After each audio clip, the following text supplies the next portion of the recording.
Hello everybody and welcome to another episode. In today's episode I am going to show you how to completely remove and replace the top front control arms along with the front lower control arms from any Audi or from any Audi Q5 out there.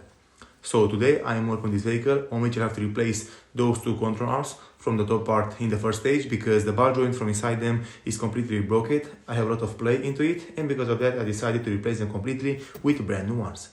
Also I have to replace one big control arm from underneath the vehicle, which I'm going to show you all in a few seconds. And I'm going to show you today, step by step, how to remove them, how to install them, how to tie them to spec, and how to completely replace all of these parts from start to finish. So in today's video tutorial, I am going to show you all how to completely replace and remove the top front control arms, along with the lower front control arms from any Audi Q5 out there. Doesn't matter exactly from which year it is. This vehicle is made into the year 2012, but the method and the steps is exactly the same for the oldest models to the newest models.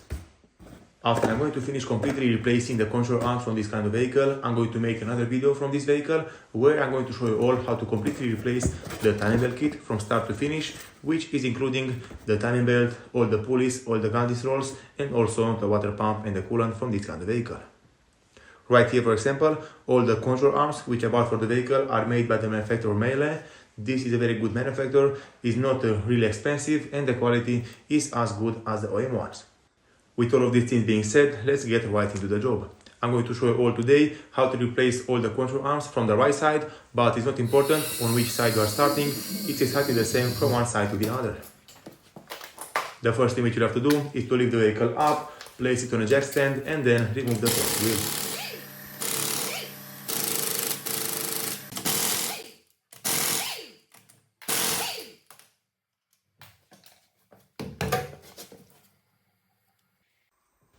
Alright everybody, so as you can see, the front side of the vehicle it's lifted up completely, the front wheels are removed and are placed right underneath the vehicle, and also the vehicle weight is supported by the jack stands. Right here, those are the two control arms which I'm going to replace today in this video tutorial, and in some cases they can be replaced very easy, but also in some cases they can be replaced very hard because the ball joints usually get stuck right here into the hub area, into this mounting bracket, and in some cases you'll have to hit it very good to make it come out, you'll have to hammer it, you'll have to use an impact gun or an impact hammer or something like that, which in some cases can help you very much, or in other cases they cannot help you at all. And also right here underneath the vehicle, this is the main control arm from the lower side, which I'm going to replace today in today's video tutorial. It's very easy to replace this one. It's only secured with one nut right here next to the ball joint and one longer bolt right here next to the chassis of the vehicle.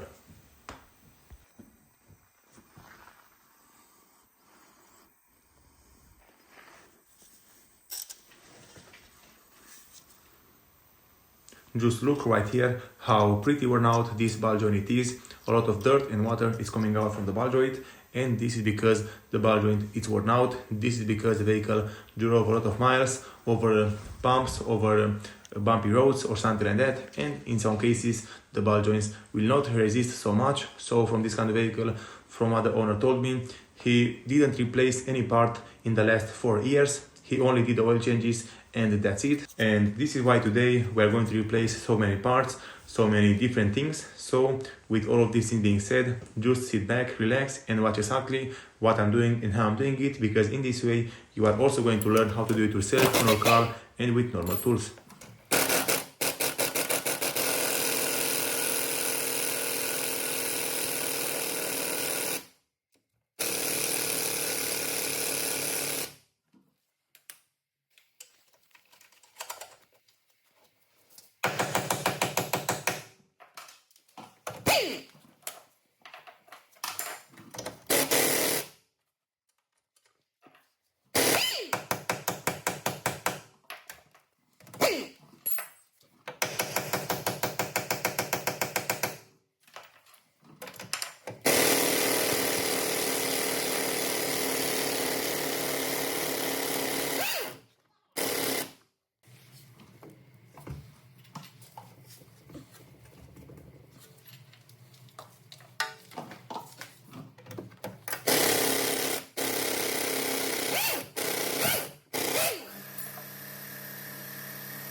Okay everybody, so as also in my case the ball joints are completely stuck into the mounting bracket.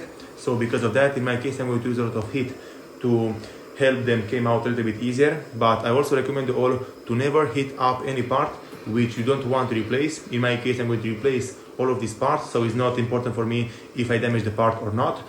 But in your case you will probably want to reuse the old parts, so I recommend all to don't heat them up, don't use any torch or any fire on them, because in this way you are going to destroy the ball joints, the bushings and all the other rubber parts from the parts. So you'll have to find a different way to remove them other than forcing them to come out from the vehicle, because as you can see they can be very stuck over the vehicle, over the mounting brackets, because they have a lot of rust, a lot of water into the parts, and in this way they will seize up together.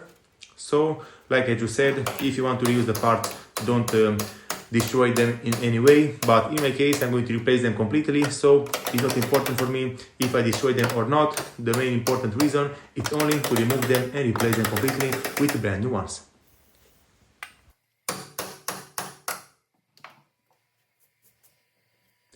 Okay everybody, so as you can see the ball joint from the front side of the parts came out pretty hard, but eventually they did came out. From this moment I'm going to replace the parts completely. I'm going to remove also the bolt from the back, and just look how worn out the bushing it is from the control arm. This is the front bushing from the front side, and right here this one, it's even better than the other one. The bushing is completely torn apart, it's completely broken, and because of that the vehicle will not be as stable on the road as it is normally. And after you completely remove the old parts and you install the brand new parts into their place, the most important thing which you have to take in mind is how to tie them and how to secure them together back over the vehicle into the correct position. The only correct way to do it is to lift the suspension from the vehicle up with the jack stand while the vehicle is still supported by the jack stands on the ground. So you have to lift the suspension part, for example in my case on the right side with the jack stand, with the brand new parts installed back over the vehicle, but only after you lift the vehicle up from the suspension part you have to tie them in spec, because usually if you want to tie them correctly you have to put pressure over the parts, but only with the weight of the vehicle pressed over the brand new parts which you just installed back over the vehicle.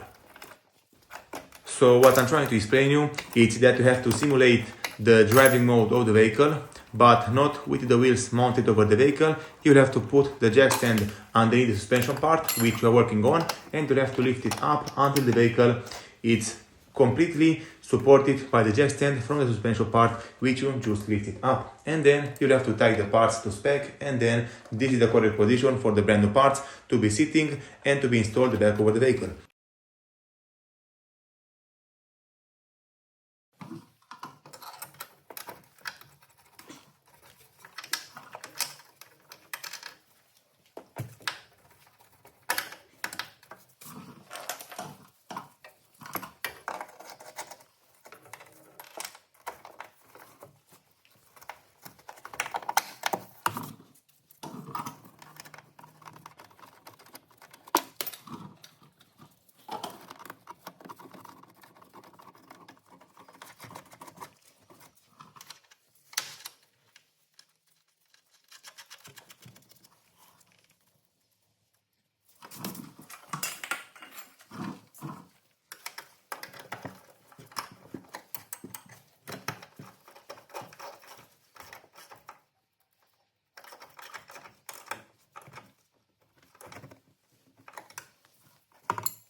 Alright everybody, so as you can see, the top two control arms are completely replaced and placed properly back over the vehicle. And from this moment, the next thing which I'm going to do is to go underneath the vehicle and I'm going to show you all how to completely replace from start to finish the lower control arm.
Alright everybody, so from this moment you have to take the jack stand, you have to lift the front suspension on the side which you are working on, you have to lift it all the way up until you see that the vehicle is completely lifting up from the jack stand. After that, this is, for example, a simulation of the driving mode, and from this moment you'll have to tighten all the bolts and all the screws to spec.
Right here, I'm working on the driver's side of the vehicle, so on the left side, and I already replaced all the components, all the control arms, and from this moment, I only have to tighten it correctly and to spec.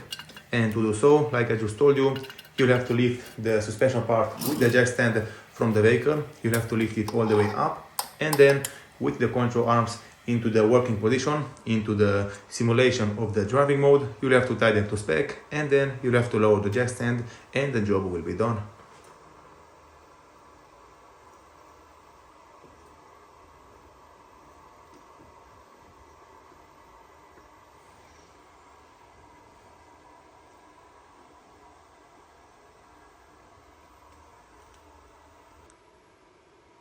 Very good, everybody. So as also, those are all the things and all the steps which you'll have to do and follow if you want to completely replace the top control arms along with the lower control arms from any AUDI Q5 or from any Audi Outer. Doesn't matter exactly which year or model it is.